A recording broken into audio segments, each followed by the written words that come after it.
Assalamualaikum warahmatullahi wabarakatuh. Perkenalkan, nama saya Yunita Rahayu, NIM 23070190081. Di sini kita akan belajar psikologi pendidikan. Di sini saya akan membahas dua materi, yaitu materi pertama, belajar, dan prinsip-prinsip pembelajaran. Untuk materi yang kedua, yaitu faktor yang mempengaruhi hasil belajar. Langsung saja kita mulai dari materi yang pertama. Prinsip belajar dan prinsip-prinsip pembelajaran. Hakikat belajar menurut Slametto 1996 adalah belajar adalah suatu proses perubahan, yaitu perubahan tingkah laku sebagai hasil interaksi dengan lingkungannya dalam memenuhi kebutuhan hidupnya. Menurut Chaplin 1994, belajar adalah perolehan perubahan tingkah laku yang relatif menetap sebagai akibat latihan dan pengalaman. Menurut G.G. dan Berliner menyatakan bahwa belajar merupakan proses suatu organisme mengubah perilakunya karena hasil pengalaman.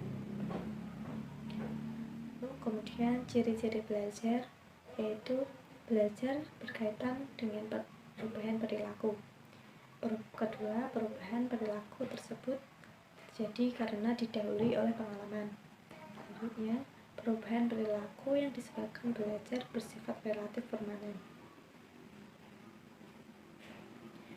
Gigni dan Briggs mengklasifikasikan tujuan peserta didik ke dalam 5 kategori, yaitu pertama, kemahiran intelektual, yaitu kemampuan yang membuat individu kompeten. Kedua, kemahiran kognitif, kemampuan yang mengatur perilaku belajar, mengingat, dan berpikir. Ketiga, informasi verbal, kemampuan yang diperoleh peserta didik dalam bentuk informasi pengetahuan verbal. Keempat, kemahiran motorik. Kemahiran motorik adalah kemampuan yang berkaitan dengan kelenturan saraf dan otot. Kelima, sikap, yaitu kemampuan peserta didik untuk merespon sesuatu. Selanjutnya, unsur-unsur belajar. Unsur-unsur belajar yaitu ada 4. Pertama, peserta didik. Kedua, rangsangan atau stimulus.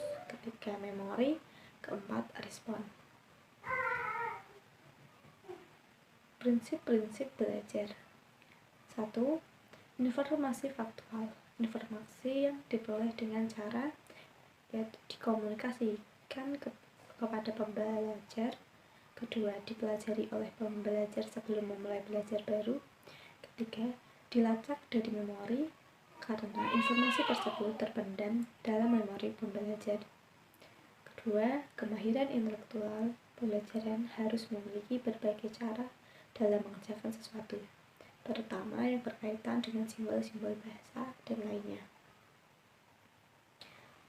Prinsip-prinsip belajar yang ketiga, yaitu strategi. Setiap aktivitas belajar memerlukan pengaktifan strategi belajar dan mengingat.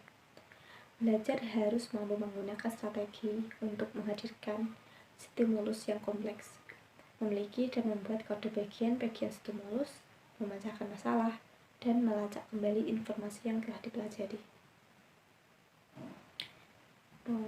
Kemudian, cara belajar yang efisien, yaitu memiliki tujuan belajar, minat terhadap pelajaran, kepercayaan pada diri sendiri, keuletan, belajar secara teratur, belajar dengan penuh disiplin, belajar dengan memusatkan perhatian pada pelajaran, belajar dengan memanfaatkan perpustakaan.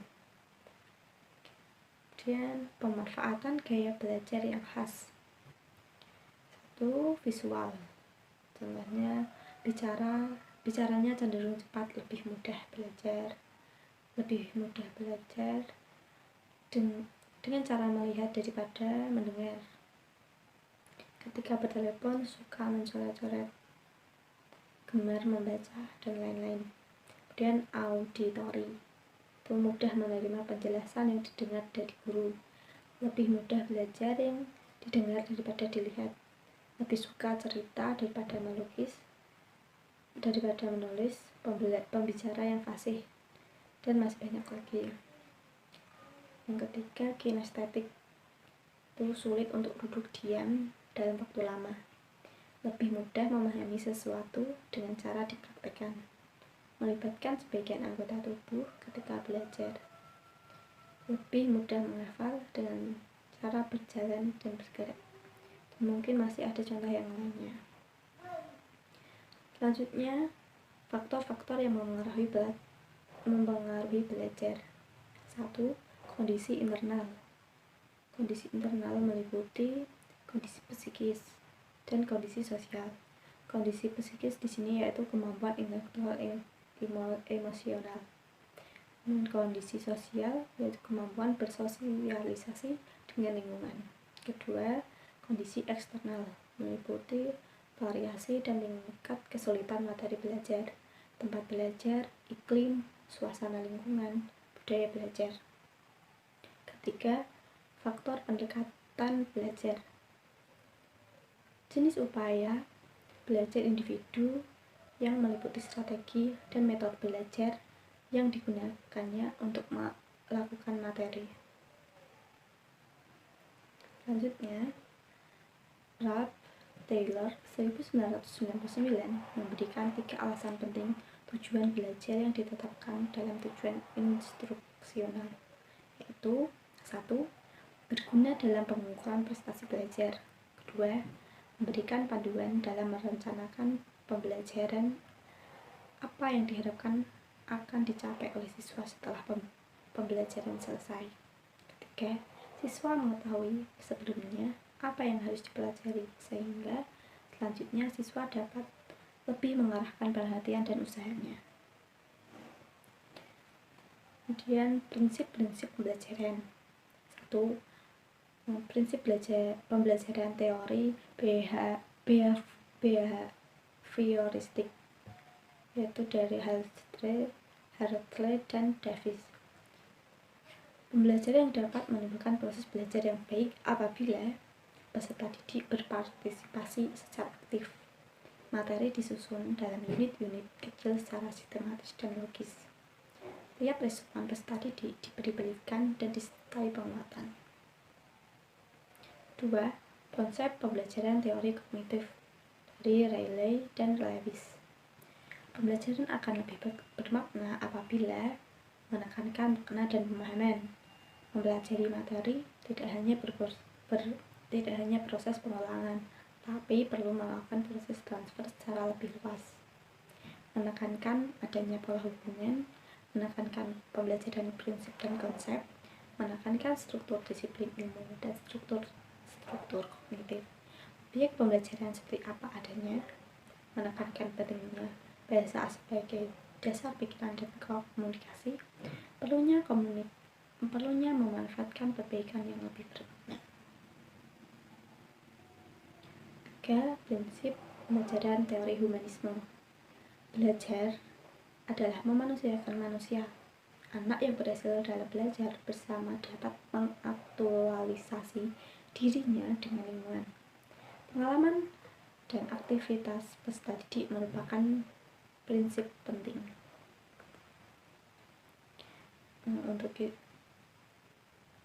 Mungkin itu penjelasan dari materi yang pertama. Untuk yang kurang paham, baik, kita lanjut ke materi yang kedua, yaitu faktor yang mempengaruhi hasil belajar. Pengertian belajar menurut Abin Syamsuddin Makmum 2007 mengatakan bahwa belajar adalah suatu proses perubahan perilaku atau pribadi seseorang berdasarkan praktik atau pengalaman tertentu.